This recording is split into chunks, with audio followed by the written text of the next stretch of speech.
Pre స్కూల్కి పంపించాలి అనుకుంటే అందరూ పంపిస్తున్నారు, మేమెందుకు పంపించకూడదు అన్న ఆలోచన మానేసి వాళ్ళు ఏ విధంగా రెడీ అయ్యారు, పిల్లలు స్కూల్కు వెళ్ళటానికి రెడీగా ఉన్నారా చెక్ చేసుకోవాలి.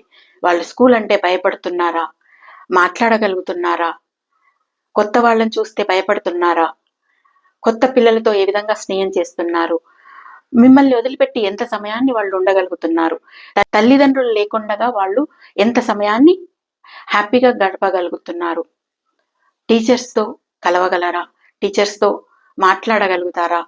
అంటే కొత్త వాళ్ళతో ఎప్పుడైతే వీళ్ళు మాట్లాడగలిగే స్టేజ్కి వస్తారో టీచర్తో కూడా మాట్లాడడానికి వాళ్లకు ఉంటుంది. నలుగురితో అంటే తోటి పిల్లలతో ఏ విధంగా స్నేహం చేస్తున్నారు, స్కూల్కు వెళ్తే ఖచ్చితంగా తోటి పిల్లలతో స్నేహంగా ఉండగలుగుతారా. ఒక 15 days పిల్లలను అబ్జర్వ్ చేయండి, ప్రాక్టీస్ చేయండి, ఏ విధంగా ఎంత సమయం మిమ్మల్ని వదిలిపెట్టి ఉండగలుగుతున్నారు.